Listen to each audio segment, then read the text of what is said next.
Gálatas, capítulo 5, versículo 16 e 17.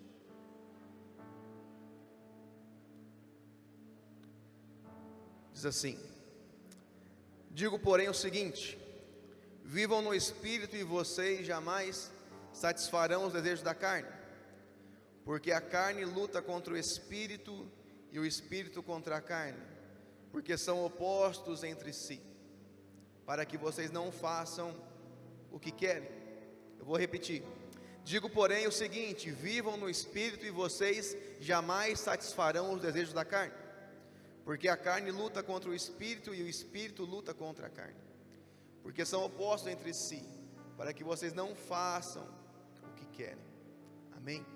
Vamos orar pela palavra agora. Senhor Deus amado, Pai querido, obrigado, Deus. Obrigado pela Tua santa presença. Obrigado pela oportunidade que tivemos, Pai amado, de adorar, de louvar o Senhor. Pedimos agora, Pai, que o Senhor fale conosco através da Tua santa palavra. Que a Tua palavra, Pai amado, possa gerar vida. Que ela possa, Pai amado, rasgar o nosso coração. Que ela venha trazer entendimento, mudança, transformação, Pai. Que seja para a Tua honra e para a Tua glória, Pai. No nome de Jesus. Amém. Amém. Tudo bem com vocês? Todo mundo me ouvindo bem? Queria agradecer a presença dos visitantes, dizer que é uma honra ter vocês aqui.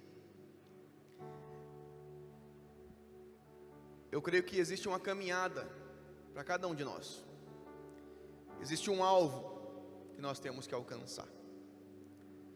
O alvo é Jesus, amém? E Deus, Ele nos chama a caminhar nesse propósito. É um propósito de mudança constante, em que nós vamos caminhando e aprendendo e mudando.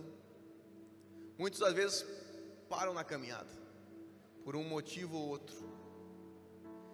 Mas Deus não deseja que nós venhamos a ficar estacionados. Às vezes nós paramos um pouco para descansar, né? Mas Deus quer que nós nos levantemos e prossigamos para o alvo. Mas existe uma constante na nossa vida. Porque quando nós aceitamos a Jesus, quando nós recebemos Ele como o nosso único e suficiente Salvador, o que aconteceu? Nós nos tornamos a habitação do Espírito. É isso que Paulo diz: o Espírito Santo passou a habitar em nós. Mas nós éramos carnais, nascemos na carne, nascemos tendenciosos ao pecado. Você não precisa ensinar uma criança a fazer algo errado, ela já nasce sabendo fazer algo errado. Você tem que ensinar o certo. Em tudo você tem que ensinar a criança. Por quê? Porque a tendência é bagunçar, né? A tendência é fazer algo errado. Então nós já nascemos com uma tendência a pecar, desde lá do Éden, de quando Adão e Eva pecaram. Nossa natureza foi contaminada, uma natureza pecaminosa. Mas quando eu aceito Jesus, então fica tudo certo? Em parte sim, porque eu fui salvo, e glória a Deus por isso, né? Mas em parte ainda não, porque ainda tem uma natureza que atua em mim, que é a natureza pecaminosa. E Paulo fala ali em Gálatas que uma começa a lutar contra a outra, a natureza pecaminosa e a natureza de Deus em nós, que é santa, que é o Espírito Santo em nós. Por isso que às vezes nós estamos lá sentindo a presença de Deus, orando e falando e chorando e tal. De repente você chega em casa, acerta o dedinho na quina do sofá, sabe? Aí já vem aquele, sabe quando sobe aquela palavra aqui na garganta, você fala: não posso falar que eu sou crente agora e tal. Mas você pensou em falar, porque a tua natureza pecaminosa está aí. Porque se você fosse 100% santo, você nem pensava em falar nada. Você falava, oh, glória a Deus, aleluia, que sofá é bom, olha só que sofá firme, né?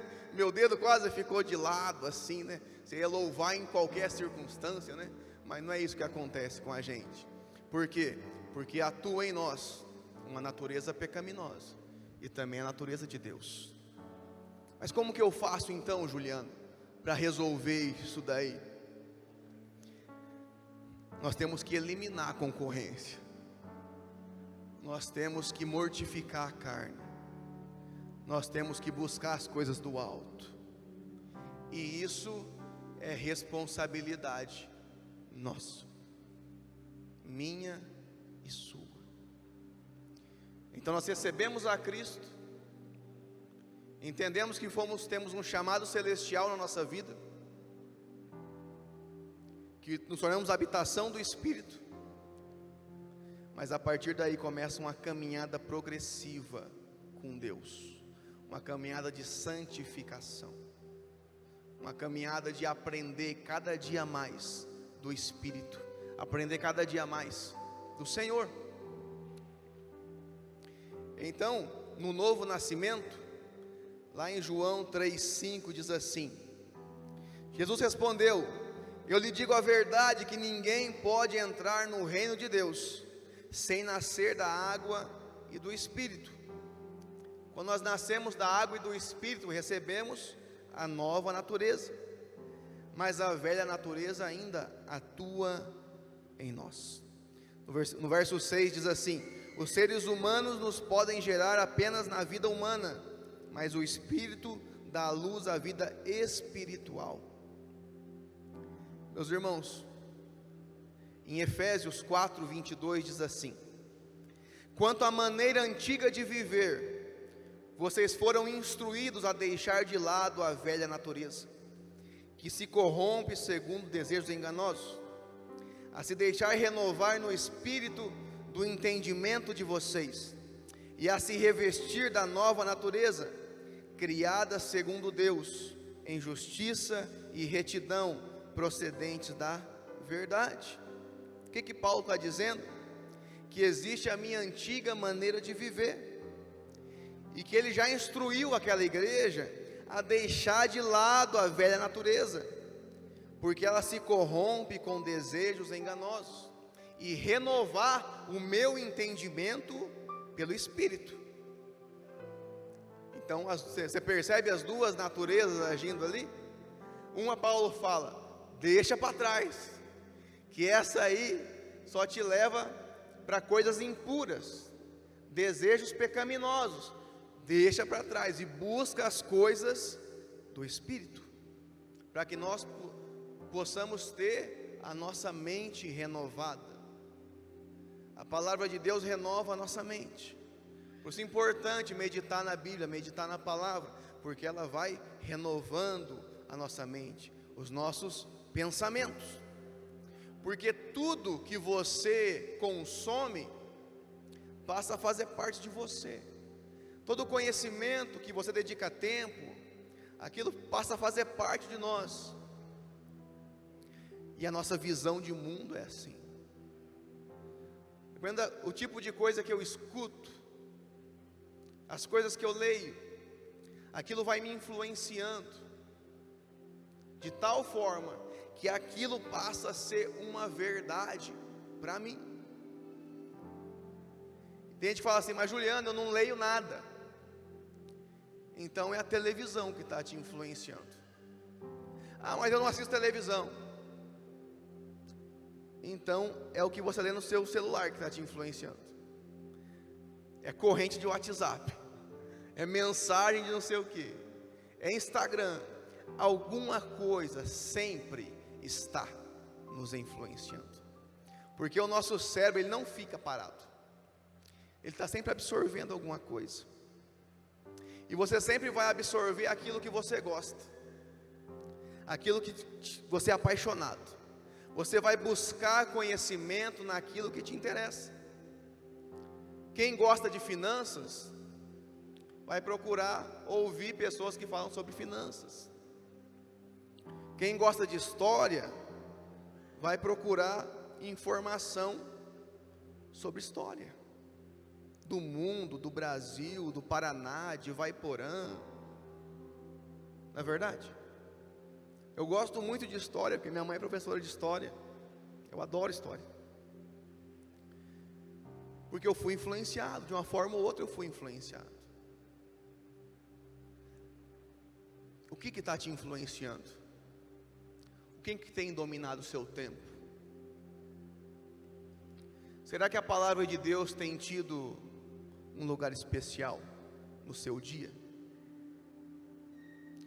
Ou outras coisas estão te influenciando?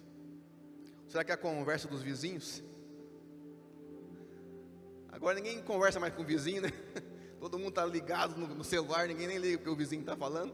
Mas quando não tinha celular, sabe? Teve um tempo que não tinha celular, daí o pessoal se reunia assim com os vizinhos para conversar, sabe? E daí, ó, sabe quem mudou ali e tal. O que tem te influenciado?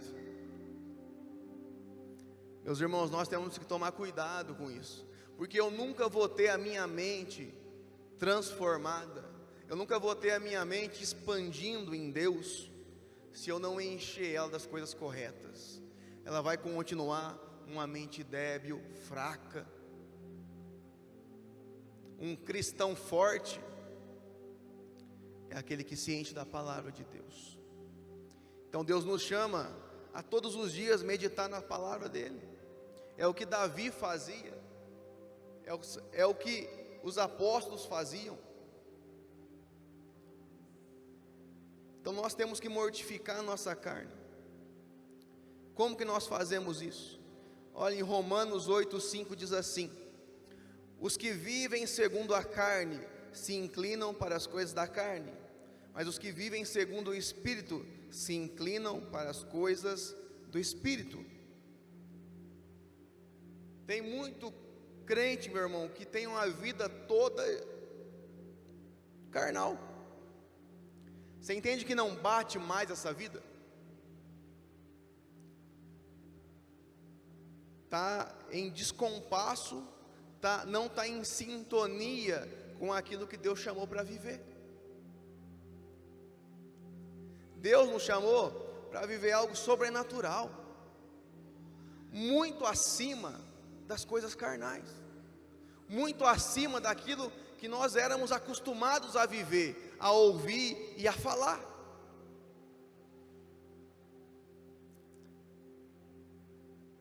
Eu gosto de contar testemunho da Simone, sabe? Ela adora quando eu conto o testemunho dela aqui assim. Mas eu lembro que quando Deus começou esse processo na vida dela de busca do Espírito, tinha uma roda de colegas que sempre se reuniam para fofocar, sabe? E a Simone de vez em quando estava lá. Mas Deus começou a constranger ela. E chegou um momento que ela parou de ir, porque a conversa já não batia mais, porque ela estava buscando coisas mais altas, coisas maiores. Então ela poderia estar junto enquanto fosse bênção, enquanto ela pudesse estar trazendo influências boas, mas quando aquilo que ela fazia antes, que era participar daquela roda, o Espírito Santo não permitia mais, então ela resolveu se retirar. E é claro que isso gera atrito. É claro que a pessoa que percebe isso, ela sabe exatamente porque a pessoa não está participando mais, e ela se constrange também. Mas você entende que depois não começa a bater mais as ideias, porque você começa a ser influenciado por Deus. Não são mais as coisas do mundo que estão te influenciando, não são mais as conversas que você tinha antes que estão te influenciando. Agora você entra num lugar para ser um agente de mudança naquele local. Agora onde você entra é que a conversa muda. Eu gosto muito de jogar bola, sabe? Agora eu nem aguento mais jogar bola. Vou só de vez em quando e fico lá só, mas jogo um pouquinho e já saio mancando. Eu estou com o joelho meio ruim, sabe? Mas sabe o que é engraçado? O pessoal sempre faz churrasco um dia na semana do futebol. Isso quase sempre acontece. De repente eu estou lá, sentado, conversando, trocando ideia. De repente senta alguém perto de mim. Ele começa a puxar o assunto de igreja, de Deus, de Bíblia. Eu já começo a perceber o Espírito Santo trabalhando. Pessoas que nunca veio na igreja, que eu nunca chamei também, mas a pessoa entende. Quando a pessoa vê você, ela espera algo de você. Ela espera que aí dentro more a palavra de Deus. Porque quando a pessoa senta do seu lado, ela começa a conversar sobre isso, é porque aqui dentro ela sabe que ela precisa de algo. Talvez ela nem saiba, mas ela sente que ela precisa de algo. Mas quando ela senta do lado de um crente carnal, sabe o que vem para ela? Não vem nada. Porque aquele que devia estar cheio, não está. Aquele que devia estar queimando por dentro, não está. E às vezes a conversa dele é pior que a do mundo. Deus nos chama a sermos cura na vida das pessoas. Onde o Espírito Santo me leva, quer dizer que ali tem que haver cura, cura de relacionamento, cura da alma. Você é um embaixador de Cristo, amém? Mas nós estamos nessa luta contra a nossa carne, e cabe a nós decidir o que nós vamos alimentar. Nós decidimos o que nós vamos alimentar, porque o que Deus quer, eu tenho certeza que você sabe. Deus quer uma igreja santa. Deus quer uma igreja mergulhada na presença dEle, queimando de amor por Ele, não há dúvidas disso, daquilo que Deus me chamou para viver. Mas por que eu não estou vivendo então? Porque tem algo errado aqui ainda. Porque com Deus não tem nada errado, e nunca teve. Tem gente que vai orar para Deus e fala: Deus, mas o que está errado, Pai? Eu não estou vendo o que está errado. Ele fala assim: só lê a minha Bíblia que você vai entender o que está errado. Porque tem sempre algo em nós a ser mudado, tem sempre algo em nós a ser transformado. Toda vez que eu entro em oração com Deus, e sabe quando a oração vai ficando cada vez mais forte, e você começa a perceber Deus falando diretamente com você, meu irmão, toda vez que isso acontece de forma profunda, é uma pancada que eu tomo, toda vez, porque eu chego e estou sentindo aquela presença, aquele amor, aquela graça e tal, o negócio começa a apertar e tal, de repente, você se dá conta da santidade de Deus, de verdade, você fala: meu Deus, eu tenho que acertar tanta coisa, tantos pensamentos têm que se alinhar com a tua vontade, Pai. Mas se eu tiver só uma vida religiosa, isso não acontece. Eu posso ir tocando o barco de qualquer jeito, ninguém vai perceber. Mas quando eu tenho uma vida verdadeira diante de Deus, meu irmão, que eu sei que o padrão é Jesus, que eu sei que o padrão de perdão é Jesus, o padrão de pregação é Jesus, o padrão de amor é Jesus, o padrão de entrega é Jesus, eu já começo a me envergonhar. Eu falo: meu Deus do céu, o que eu estou fazendo aqui, Pai? O Senhor é santo, santo, santo, eu não sou digno de falar o teu nome. Mas esses momentos são importantíssimos, porque são nesses momentos que eu reconheço e que eu sou transformado. Eu paro de viver uma vida meia boca, meio carnal, meio crente, meio cristão. Lembro quando eu estava nesse processo, tinha muitas coisas em mim que tinha que mudar. Eu lembro que quando eu estava saindo do vício, do jogo, dos bares. A Simone falava assim para mim: Juliano, vai andar com fulano de tal, anda com ele lá, aquele cara é gente boa, a família parece legal, normal, né? Que eu gostava de andar com os loucos, sabe? Se eu andasse com os loucos, eu não parecia tão louco assim, né? Porque você olha pro lado e fala, aquele lá tá pior que eu não tô tão ruim assim, olha o tipo da vida do outro lá, né? Mas a Simone fala, não, anda com aquele lá certinho, ó, busca Deus e tal. Fala, não, o que eu quero, aquele cara é chato, que eu quero andar com aquele cara lá e tal. E ela falava, e eu falei, mas ela tá certa. Eu tinha que trocar o ambiente, eu tinha que trocar as conversas, mas era difícil, porque eu já estava tão junto, tão influenciado, que você tesourar meu irmão, você não vai mais lá e tal, desculpa, não vou. É muito difícil, mas Deus faz você entender os ambientes. E eu entendi que aquilo lá não servia mais para mim. Eu continuo gostando daquelas pessoas, mas aquele ambiente em que eu não posso ser agente de transformação, não mais. Nós não podemos achar que um local é mais santo e menos santo, não.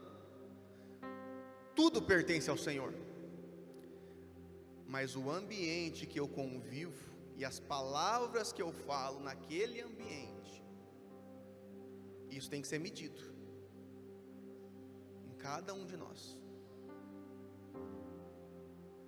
Aí eu vou decidir se eu estou alimentando a carne ou o espírito.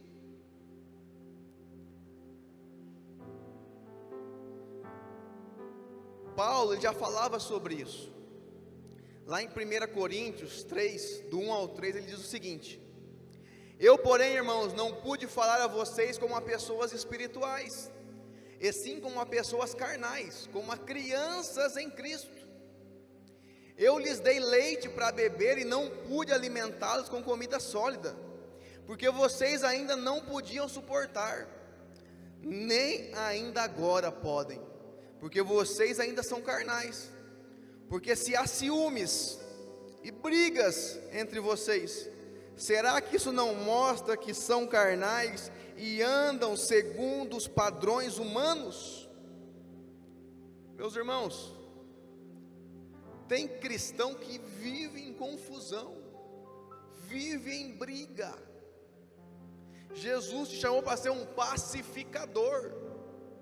Aonde você chega, a briga tem que parar, mas está ao contrário.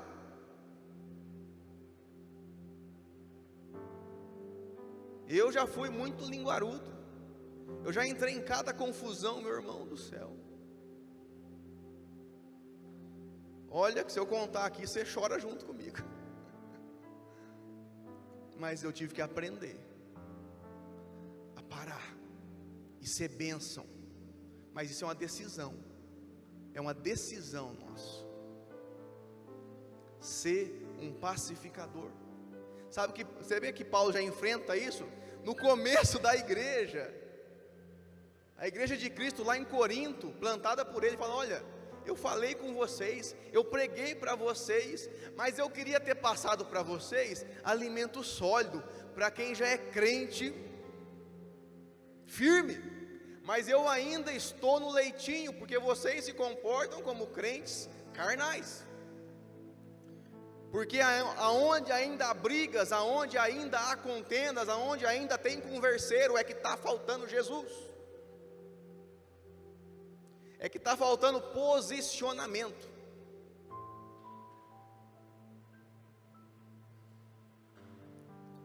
Onde tem muita briga, porque tem crente carnal lá dentro. Deus nos chama a sermos espirituais.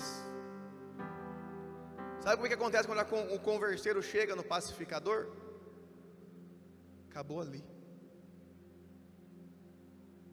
ou vai chamar para resolver. Fala, é isso?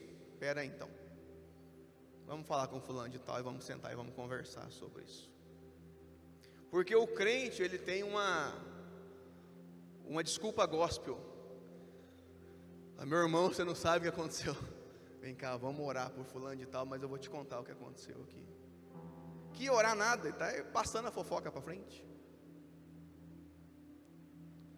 Nós temos que tomar cuidado com isso, meus irmãos. Como será que nós temos nos comportado? Será que a minha volta tem tido confusão, só brigas ou não? Eu ouço direto reclamação de outros pastores, de outras igrejas, de outros lugares. Não, porque ele fez isso comigo, não, porque fez aquilo, não, pastor, eu já não acredito o que ele fez, e tal, e tal, e tal, e tal. Sabe o que eu falo? Vai lá, se acerta, pede perdão, pede a bênção para você. Você quer sair mesmo? Vai lá, pede a bênção para você sair, e sai de boa.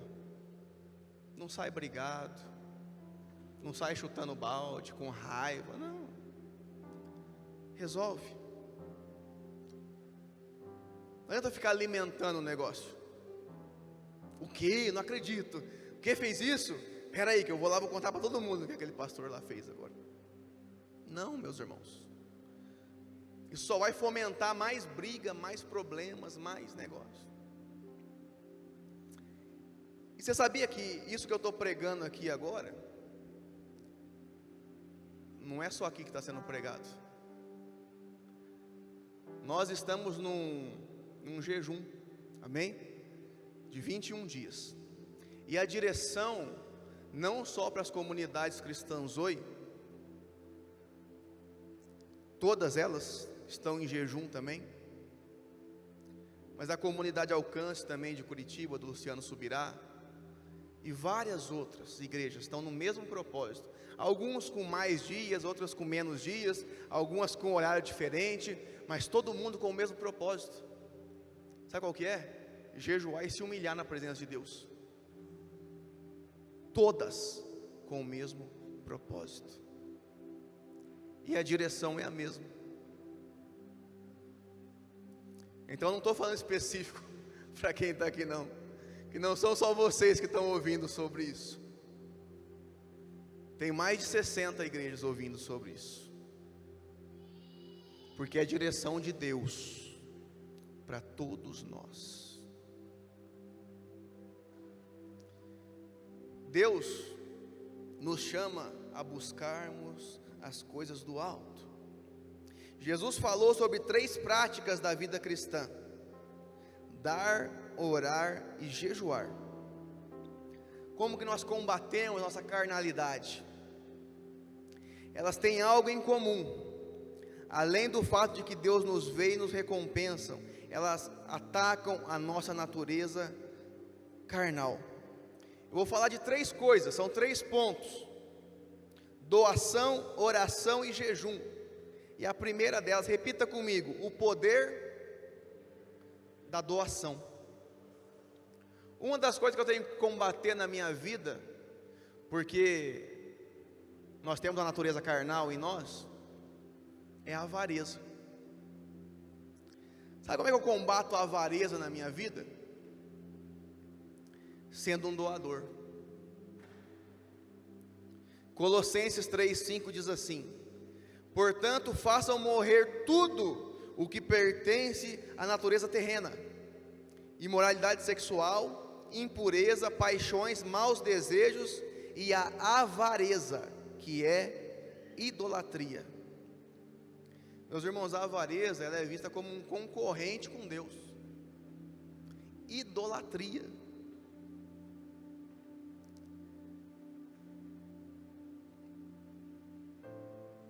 Na minha família, eu não tive muito problema com essa questão de avareza. Porque o meu pai, sabe, ele tinha muitos problemas, mas esse não era um deles. Meu pai foi uma das pessoas mais doadoras que eu conheci na minha vida. Eu cansei de ver ele tirar o último trocado do bolso para dar para os outros. E eu ficava louco de bravo com isso, sabe? Porque às vezes ele não tinha nada, mas ele dava. aquilo que ele tinha. Eu lembro de uma vez que um menino foi lá em casa, e era um menino que ficou bem famoso na cidade,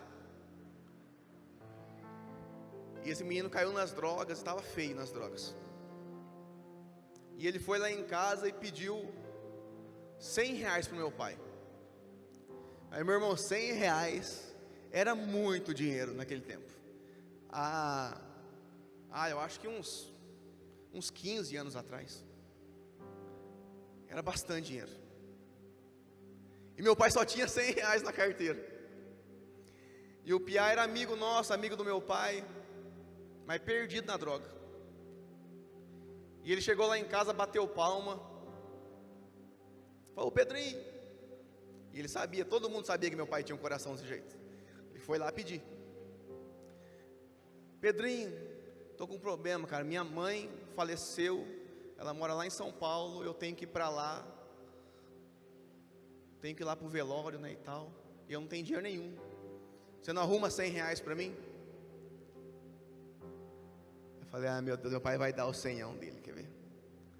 Não deu outro. Ele foi lá, ele entrou na casa, catou os R$100 e deu pro cara. Eu falei: não, pai. Eu fiquei louco, sabe? Daí eu falei pro meu pai lá dentro, falei: pai, você vai acreditar nessa história? O cara é drogado, está perdido na droga, o senhor vai dar os R$100 para ele? Você acha que é verdade que a mãe dele morreu? Meu pai virou para mim e falou assim: filho, mãe só morre uma vez. Nessa história não me pega de novo não. Mas ele fez o correto, porque ele partiu do princípio que o cara falou a verdade. O avarento nunca faria isso. O avarento, ele ia arrumar 1 milhão de desculpas para não dar o dinheiro. E eu cresci num lar em que eu vi isso acontecer muitas vezes. Meu pai, ele ia até além do razoável com relação a isso. Mas eu sei que em muitos lares foi o contrário. Em muitos lugares, o pai ou a mãe não tinha prazer de abençoar nenhum filho, de comprar uma boneca nova, um tênis novo, e não por não ter dinheiro, mas por ser avarento. E a pessoa às vezes cresce com isso na mente, pensando que a maneira certa de viver é essa, é não pensar em ninguém, só em si mesmo. E a pessoa até se engana achando que é boa. Tem um filósofo que eu gosto de ouvir ele, o Pondé. O Pondé, ele fala assim que tem uma classe de pessoas que é aquelas que choram vendo a notícia do pobre africano passando fome. Quando passa a notícia no Fantástico, ele olha e chora. E quando ele chora, ele se sente bem, porque ele acha que ele é bom porque chorou. Mas aquele que está do lado sofrendo, o vizinho que está em necessidade, ele nunca foi lá e bateu o pau e perguntou: você está precisando de alguma coisa? Ele nunca levou uma cesta básica na casa de ninguém. Ou seja, ele não faz nem por quem está perto, mas chora porque está longe. Isso é ser religioso, é ser miserável, é ser avarento. E Deus, Jesus está questionando isso nas pessoas, porque o religioso, ele é avarento. Só aquele que vive em Deus de verdade consegue ser doador. Deus nos chamou para termos um coração doador. Tem pessoas, não, mas tem gente que se aproveita disso. Eu sei disso, eu sou pastor, eu sei disso. Tem gente que usa do versículo para querer ter benefício próprio. Eu sei, tem gente que não entendeu nada do evangelho ainda. Ele só fala de ser doador para ele poder receber alguma coisa, para poder obter alguma vantagem. Eu sei disso. Mas o amor sempre vai sobressair, a graça sempre vai ser maior, a glória de Deus sempre vai ser maior. Mas eu não tenho dinheiro para isso, não me sobra, eu não tenho nem para mim, nem para minha família. Meus irmãos, não se trata de dinheiro, se trata do coração. Porque às vezes, você pode não ser doador de dinheiro, mas você é um doador de alimento. Chama a pessoa para comer na sua casa. Não chama só quem tem dinheiro, chama quem não tem. É um doador de áudio. Manda um áudio. Ô meu irmão, como é que você está? Tudo bem? Deus te abençoe, tá? Lembrei de você, estou orando por você agora. Teve um dia, sabe o que eu fiz? Eu peguei o nome de todo mundo que estava no grupo da igreja e mandei um áudio um por um, uma oração por pessoa. Foi tempo, hein, meu irmão? Mandando um por um, e orando e tal, e manda, e ora, e manda, e ora, e manda. Meu irmão, quantas pessoas responderam chorando para mim? Obrigado, pastor. Você não sabe o que eu estou passando agora. A sua oração veio no momento certo. Sabe o que custou para mim? Nada. Custou meu tempo, né? Mas dinheiro, zero. Seja um doador. Seja conhecido como um doador. Deus, Ele quer que nós sejamos a imagem de Jesus Cristo na terra. Jesus morreu pelos injustos. Jesus morreu por aqueles que não mereciam. Todos nós, né, que ninguém merecia.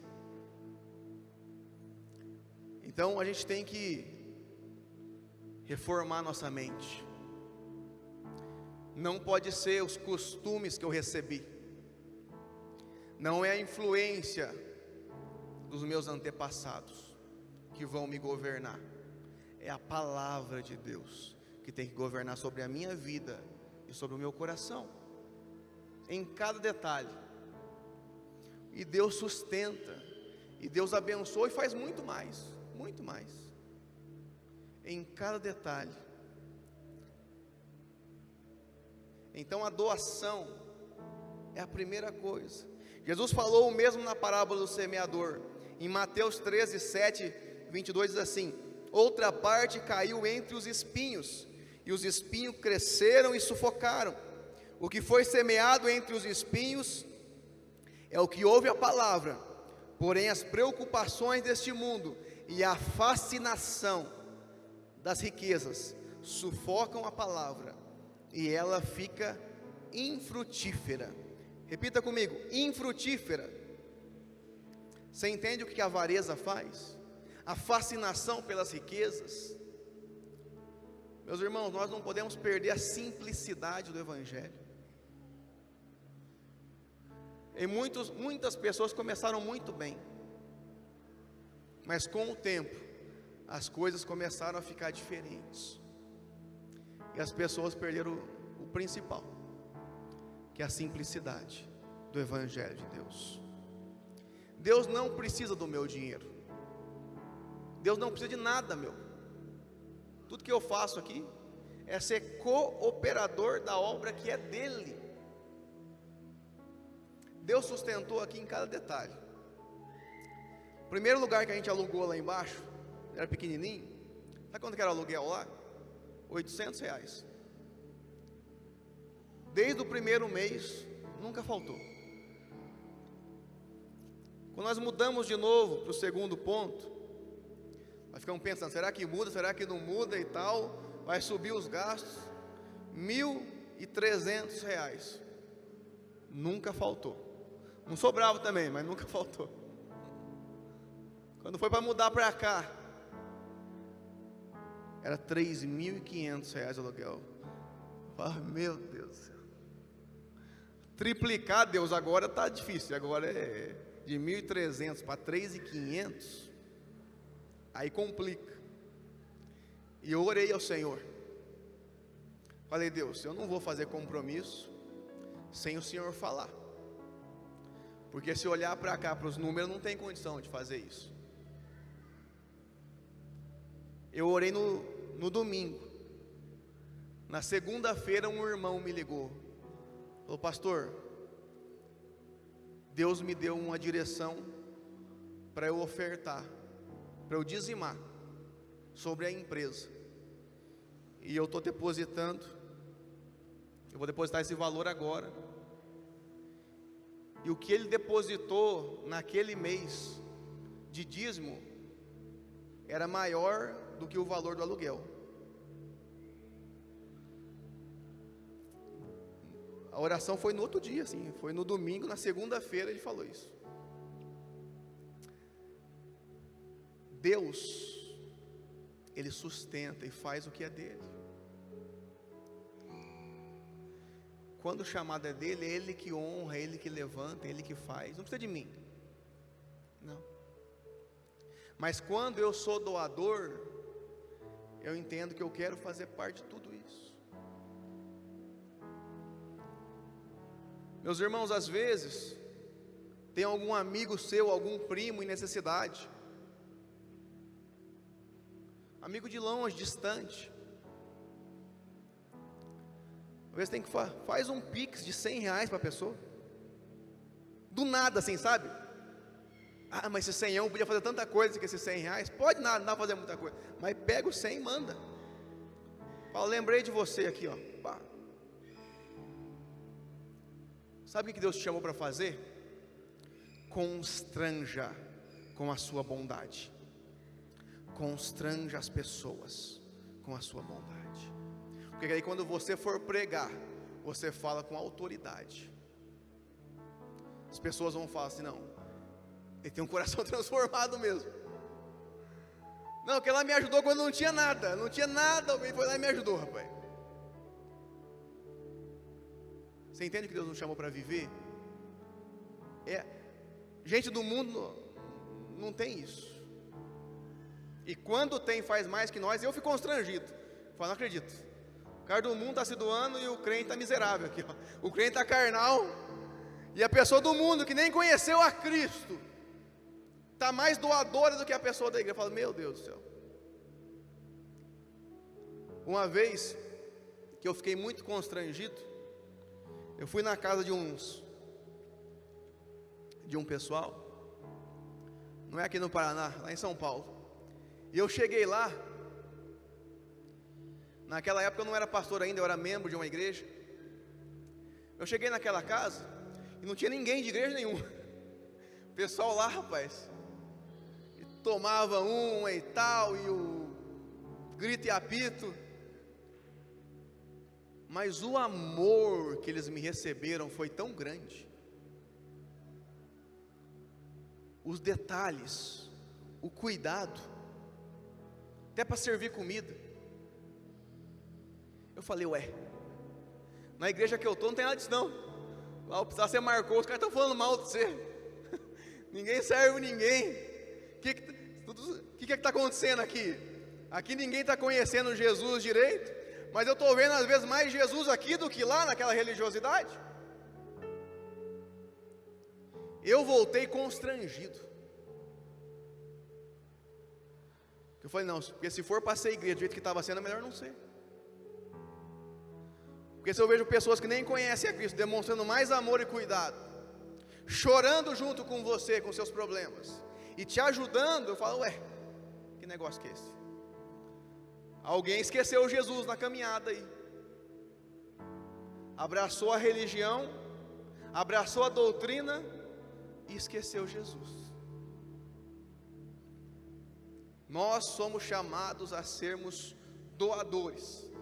Deus vai dar riqueza para muita gente, Deus não tem problema com isso. Se tivesse, não tinha abençoado Jacó, não tinha abençoado Isaac, não tinha abençoado Abraão, não tinha abençoado Davi, nem Salomão, nem ninguém.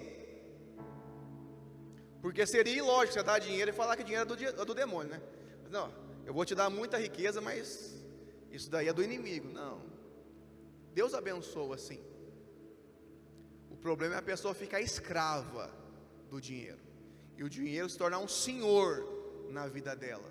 E tem muito cristão que hoje serve mais a Mamon do que a Deus, porque é apegado ao dinheiro. Se perder R$100, entra em depressão.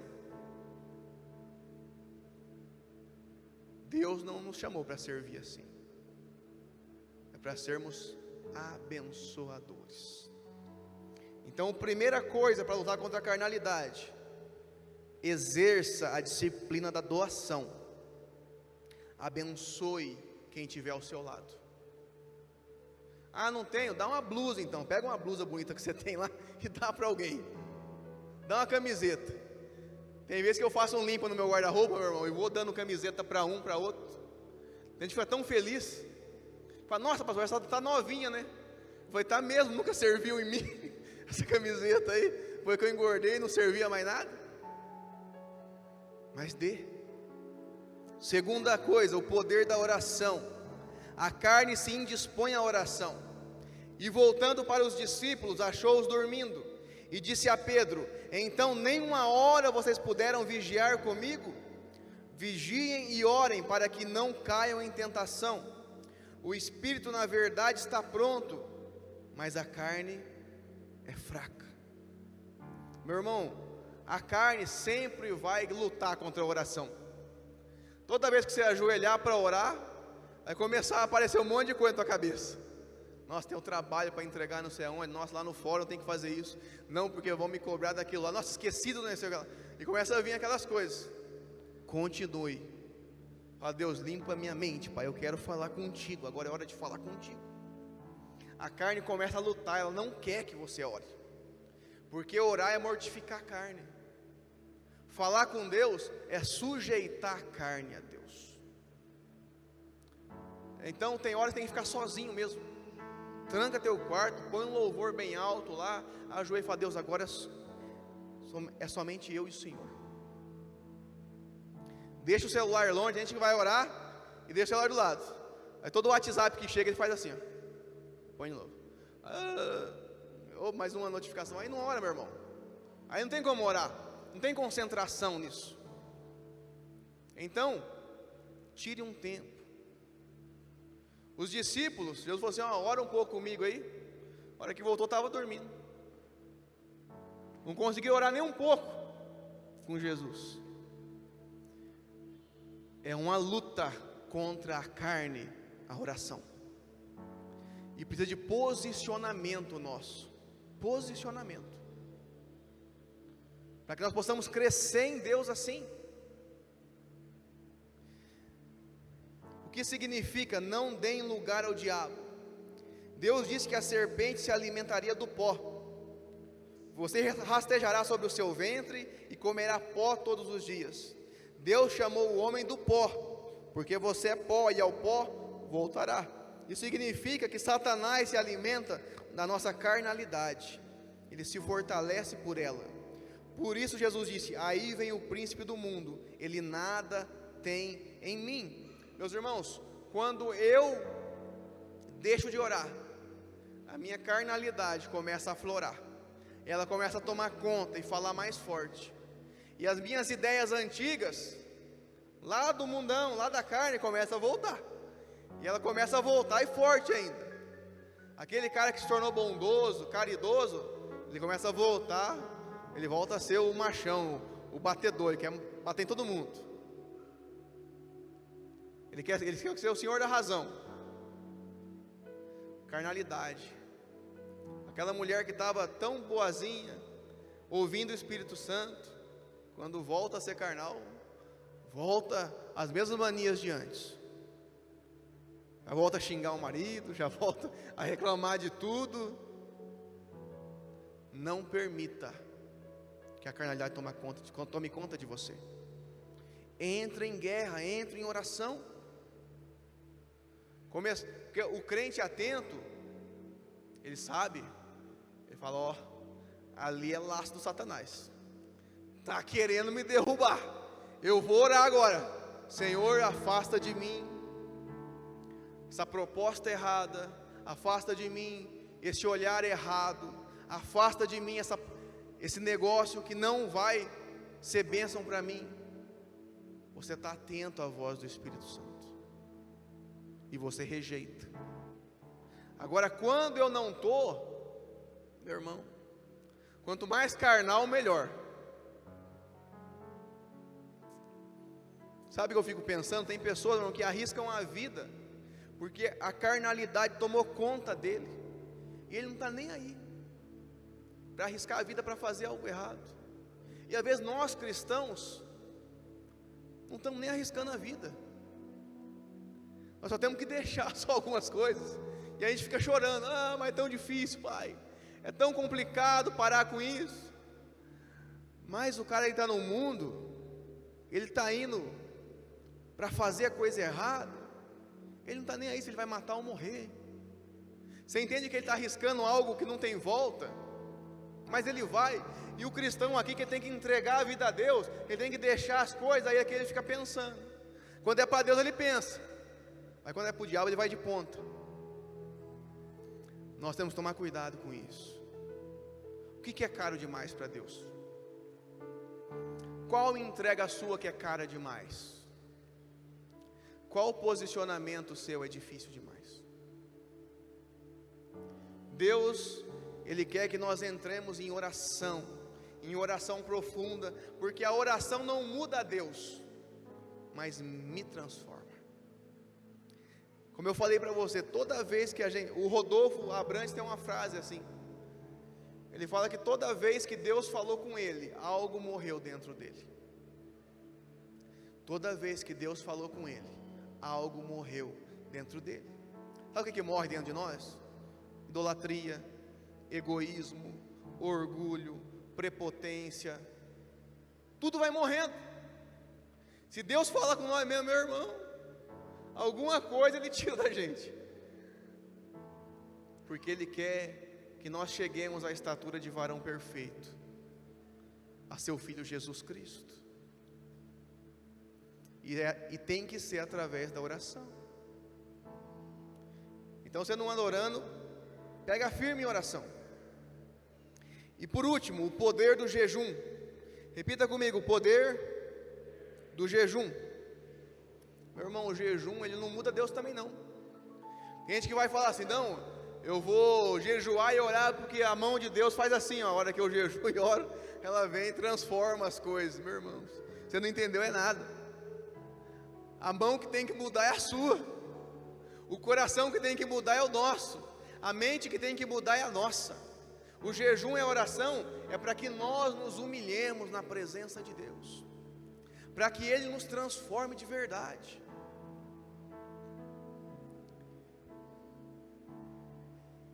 Temos a ordem de refrear a carne. 1 Coríntios 9, 27 diz assim: mas esmurro o meu corpo e o reduzo à escravidão, para que tendo pregado a outros, não venham mesmo ser desqualificado. Mateus 26, 41, vigiem e orem para que não caiam em tentação. Razões para jejuarmos. O jejum é uma das formas de praticarmos o sacrifício vivo, tem como objetivo a mortificação da carne. Meu irmão, o jejum, ele lida diretamente com o nosso domínio próprio, porque é difícil ficar sem comer, né? Rapaz, comer é bom. Quando você vê lá uma feijoada, uma costela assada, tem pratos que eu vou falar para você, meu irmão. Eu tenho a mente de gordo, eu estou adorando para Deus mudar ainda, sabe? Porque eu penso, eu já começo até eu sinto o gosto, sabe? Tanto que eu fico pensando em comida. Mas o jejum mortifica a gente. O jejum nos humilha. Uma vez eu fui para um retiro de pastores, e o pastor falou assim: gente, vamos fazer o retiro lá, 3 dias só na água. Falei, meu Deus do céu, vou voltar morto, vou voltar num caixão, 3 dias sem comer nada, só água. E a gente foi. Primeiro dia, aquela dor de cabeça lascada, tomei lá um paracetamol para segurar a dor. Segundo, o corpo começa, você não tem nada na verdade, sabe, é tudo emocional. Você começa a sentir fraqueza, nossa, acho que eu vou desmaiar, minhas pernas estão bamba, né, e tal. Segundo dia, dor de cabeça ainda, tomei mais um remédio, continuo. Terceiro dia, estou tranquilo, meu irmão. Sabe o que é engraçado? A sua mente fica muito mais atenta, você fica muito mais sensível, você nem lembra mais de comida, passa a fase da fome, E aconteceu coisas sobrenaturais naquele lugar, sabe? Foi incrível. Teve alguns amigos que foram juntos aqui. O Leandro foi junto, né? O Rodrigo foi junto. Nós estamos agora no jejum de 20, mas esse jejum é leve, né? Começa às 19 e vai até às 7, né? Esse é moleza. Mas eu sei que todo mundo que começa o jejum, todo jejum é difícil no começo, né? Depois você vai acostumando, vai aumentando os dias. Mas ele é muito importante, porque você fica mais sensível à voz do Espírito Santo. Vem uns probleminha também que o Satanás não gosta, sabe? Ele começa a querer desestabilizar a gente no nosso jejum. Mas o cristão, para mortificar a carne, jejum, oração e doação, nós somos chamados a praticar essas três coisas. Que você seja uma referência disso, referência de oração, referência de jejum, referência de doação. Eu agradeço a Deus porque Deus mudou muita coisa na minha história, muita coisa.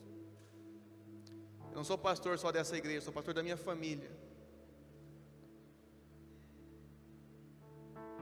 E olha, rapaz, que eu era terrível, hein? Não era referência para nada, mas para nada na vida. Nem para mim mesmo, nem para mim eu era referência. Mas Deus transforma. Quando você é pastor, e todos nós somos pastores de um jeito ou de outro. Pastor dos seus filhos, pastor do seu marido, da sua esposa, porque você ora por eles, você jejua por eles. Mas Deus quer ampliar sua tenda. Ele quer que você cuide de muito mais pessoas. Seja um referencial. Essa semana, eu já estou encerrando. Essa semana foi muito difícil para mim. Eu perdi um amigão, Fernando Bida, lá de Pitanga. Ele faleceu, estava com leucemia. Foi muito rápido. Pensa num cara que tinha um coração assim, incrível. Ele tinha muita coisa a mudar na vida dele, mas o coração dele era enorme. E ele era enorme também, ele era grandão assim, pesava acho que uns 150 quilos. O abração parecia um abraço de urso assim, sabe, na gente.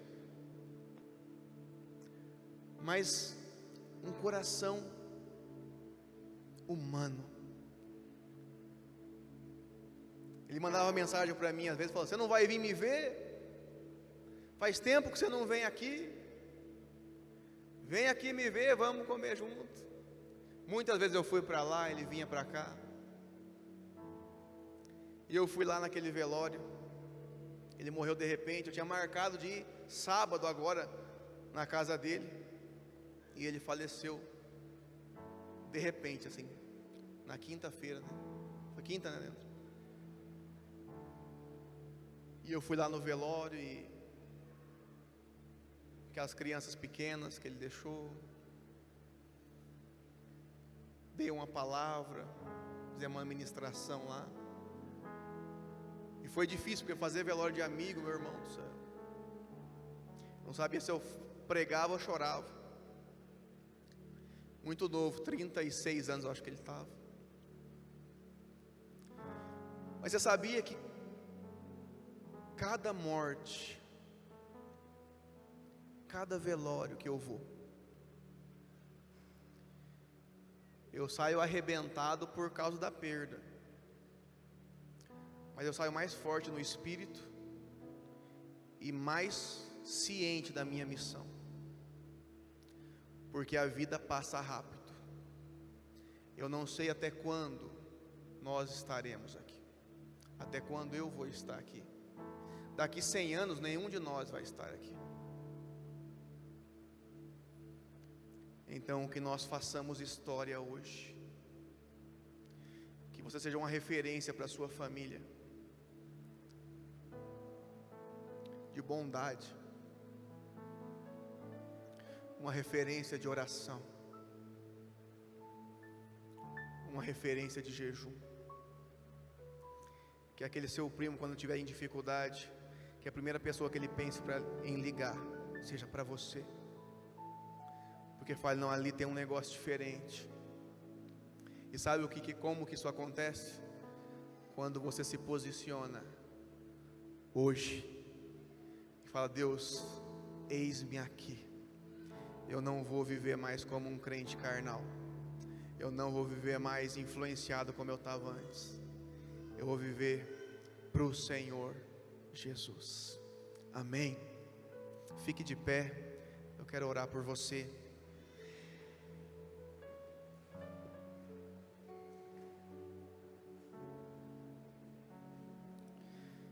Em Gálatas 6, 7 e 8 diz o seguinte: não se enganem, de Deus não se zomba, pois aquilo que a pessoa semear, isso também colherá. Quem semeia para a sua própria carne, da carne colherá corrupção. Mas quem semeia para o Espírito, do Espírito colherá vida eterna. A lei da semeadura e ceifa determina-se que somos responsáveis pelo que e quanto plantamos. Dessa forma também somos automaticamente responsáveis pelo que e quanto colhemos. Muita gente usa Gálatas para falar da graça de Deus, porque Paulo fala da graça em Gálatas.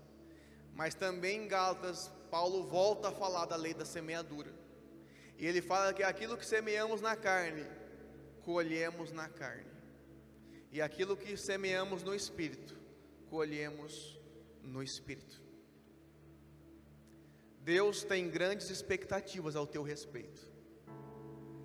Grandes expectativas ao teu respeito. Eu sempre oro e falo, Deus, não permita que eu seja apenas a sombra daquilo que o Senhor tem para mim. Não permita que eu fique aquém daquilo que o Senhor sonhou para eu viver. Eu quero viver tudo o que Deus tem para mim. O que tem muitas pessoas que o que tem segurado ele é a carnalidade, é a falta de doação, é a falta de oração, é a falta de jejum, é a falta de posicionamento. Mas de hoje em diante, declare isso para o Senhor. Isso vai ser diferente. Declare que você vai ser a pastora da sua casa, o pastor da sua casa, o pastor da sua esposa, a pastora do seu marido, dos seus filhos. Declare hoje: ah, mas ele não ora, ora você dobrado então. Ah, mas não tem responsabilidade, tenha você dobrado então. Pague o preço, porque se você plantar no Espírito, você vai colher no Espírito. Deus tem grandes coisas, meus irmãos. Eu estava aqui orando ontem, aqui dentro, e eu estava aqui sozinho, e estava aqui olhando as coisas. Eu falo, Deus, como o Senhor é bom, Pai, como o Senhor é bom. O Senhor fez tantas coisas, em menos de 5 anos, quantas vidas, quantas pessoas. Eu nunca sonhei com essa estrutura aqui, com nada, não tinha nem como sonhar também, mas Ele foi fiel em cada detalhe. Se posicione. Não é só isso aqui, Deus tem feito tantas coisas na minha vida assim, de forma sobrenatural, e Ele vai fazer na sua muito mais, mas Ele quer o seu posicionamento na vida. Feche seus olhos, vamos estar orando agora.